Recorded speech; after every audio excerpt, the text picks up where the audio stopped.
Ya, bismillah. Assalamualaikum warahmatullahi wabarakatuh.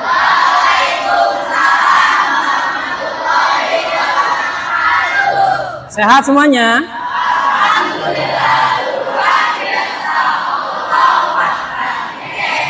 Alhamdulillah.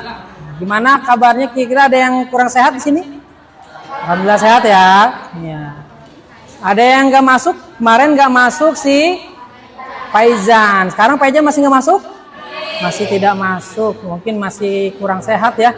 Mudah-mudahan lagi-lagi kita akan kembali sehat kembali. Nah, sebelum kita lanjut ke materi berikutnya, kemarin kita sama-sama sudah belajar tentang kandungan surah An-Nisa dan juga hukum alif lam qamariyah dan alif lam samsiyah. Nah, untuk selanjutnya kita akan membahas tentang apa sih itu Al-Qur'an dan apa itu hadis. Tapi sebelum itu mari sama-sama kita berdoa untuk Nayotama agar memimpin doa pada hari ini. Berdoa dalam hati sesuai cara masing-masing. Doa dimulai.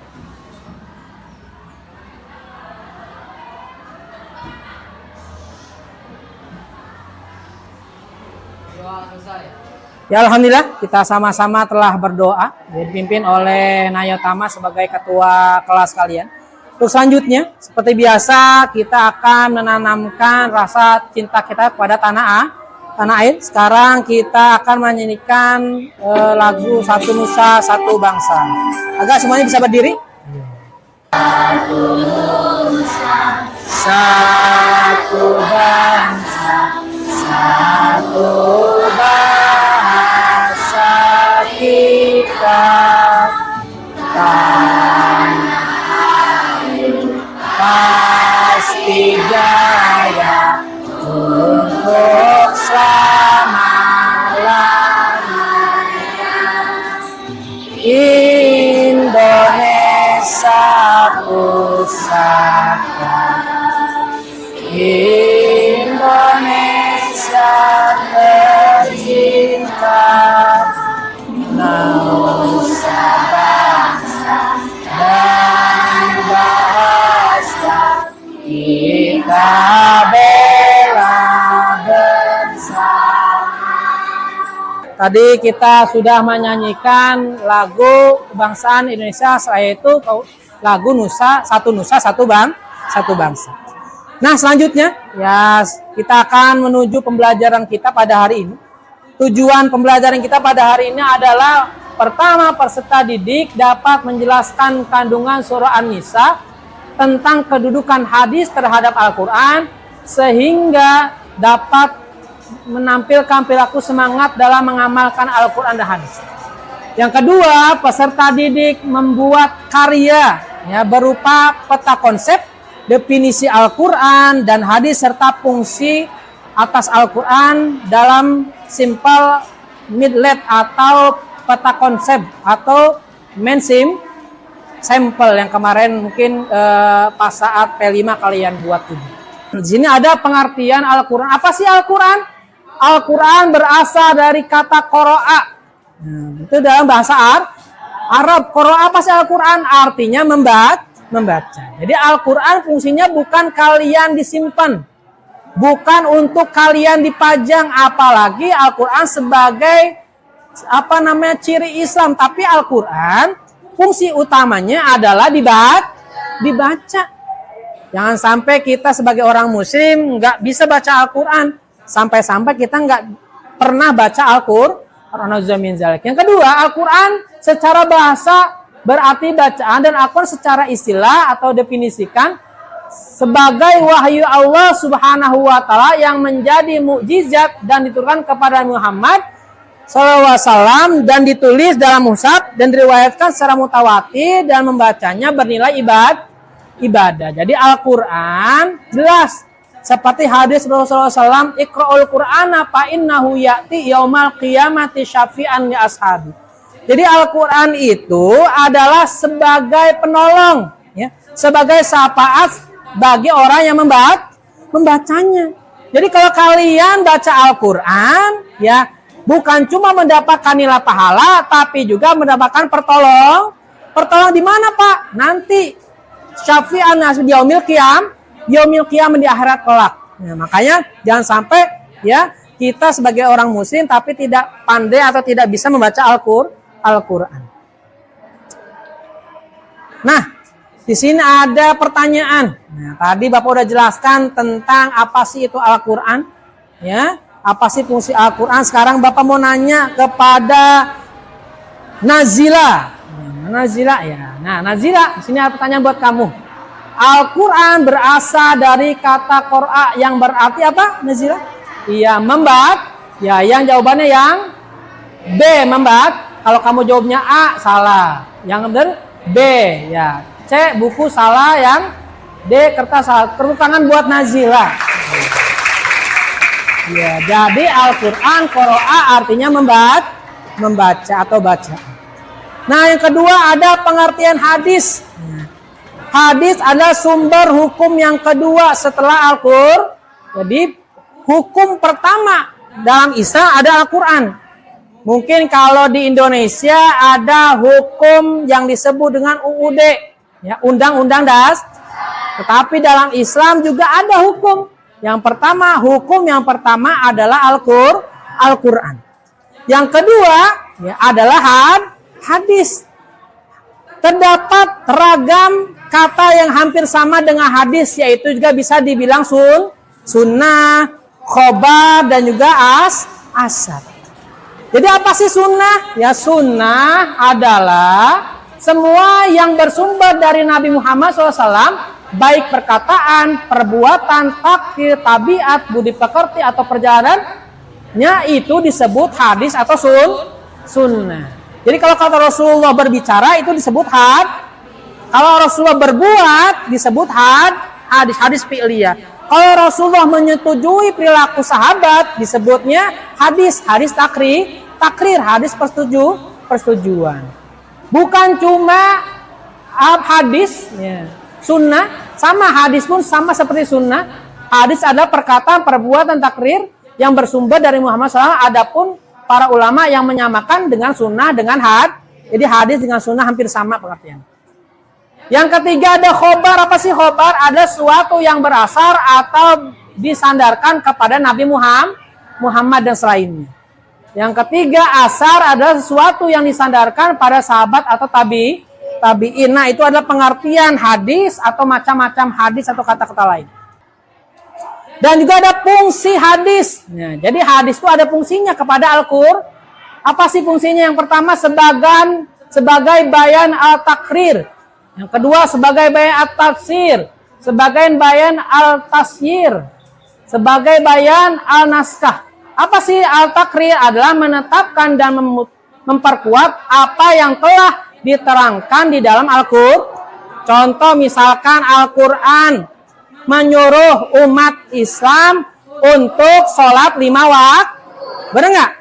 Tetapi dalam Al-Qur'an belum jelas kapan waktunya. Lalu dijelaskanlah, diperkuat oleh hadis Rasulullah bahwasanya sholat zuhur di siang hari pas saat matahari di tengah-tengah melewati ya satu jengkal atau 2 jengkal bayangan manusia. Atau misalkan subuh dilaksanakan sebelum pagi. Nah, itu adalah bagaimana memperkuat perintah di Al-Qur'an dikuatkan oleh hadis. Nah, makanya disebutnya hadis takrir. Ada hadis tafsir, menafsirkan yang Al-Qur'an mungkin kurang jelas, ditafsirkan, dijelaskan lagi kepada hadis.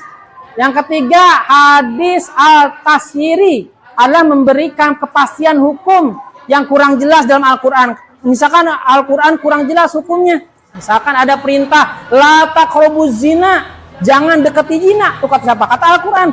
Zina seperti apa sih? Lalu diterangkan kembali dalam hadis. Apa sih itu zina? Ada zina mata, ada zina tangan, ada zina perbuatan, seterusnya dijelaskan kembali dalam hadis ya, supaya jelas apa sih itu yang disebut dengan zina. Yang terakhir ada bayan al-naskah, ada membatalkan ketentuan terdahulu sebab ketentuan yang baru dianggap lebih maslahat. Nah, itu adalah fungsi hadis terhadap Al-Qur'an. Paham sampai sini? Nah, insya Allah paham. Nah, selanjutnya di sini ada pertanyaan tentang apa sih itu Al-Quran, apa itu hadis. Bapak pengen bertanya sama Alpi. Coba Alpi berdiri. Coba Alpi, di sini ada pertanyaan. Perkataan, perbuatan, dan takrir yang bersumber dari Muhammad SAW adalah penjabaran dari hadis ya, yang D harusnya nih, yang hadis nih.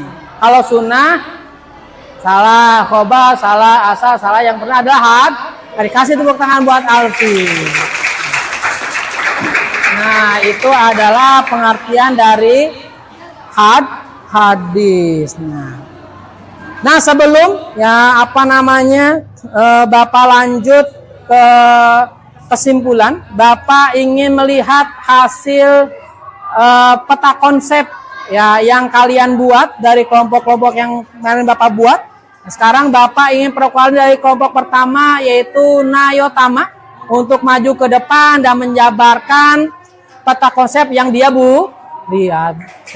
Dipersilakan untuk Tama maju ke depan.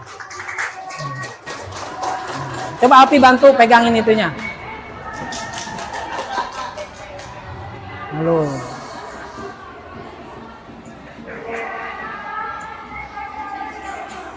Ya, nggak apa-apa, pegang aja. Ya. Ya boleh, salam Tama yang kencang.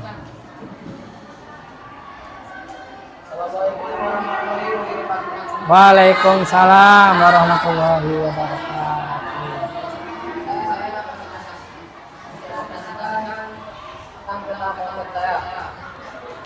Pertama adalah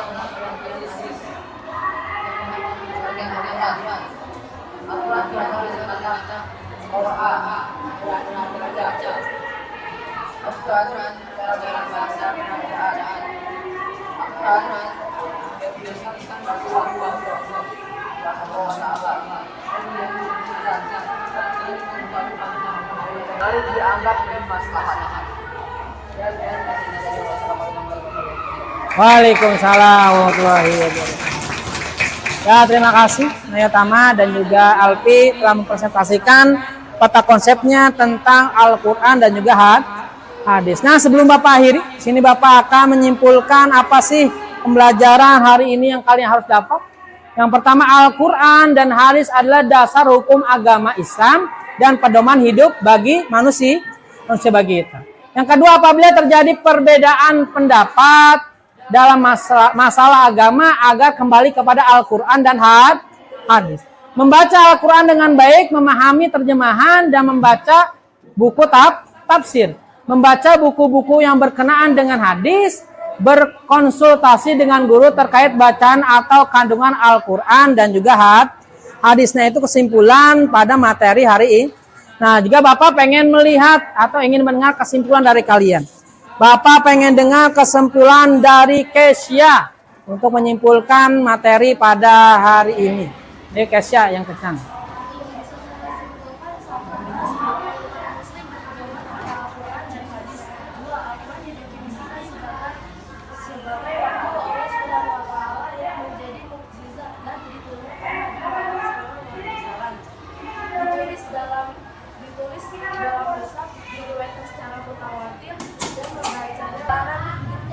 Ya, terima kasih. Tepuk tangan buat Kesya. Ya, terima kasih pada anak-anak kalian. Ya, kita belajar tentang Al-Quran dan juga hadis. Tapi sebelum Bapak akhiri, ya seperti biasa kita akan menyanyikan lagu Dimensi tentang profil pelajar Pancasila. Bapak hitung sampai 3, 1, 2, 3. Pelajar Pancasila dan bertakwa pada Tuhan, akhlak mulia, kemerdekaan global, gotong royong, kreatif dan bernarasi siap. Terima kasih. Cukup siang, mudah-mudahan ada manfaatnya dan kita bisa menjalankan ya perintah Allah dan Rasulnya dalam kehidupan kita sehari-hari. Terima kasih Bapak. Assalamualaikum warahmatullahi wabarakatuh.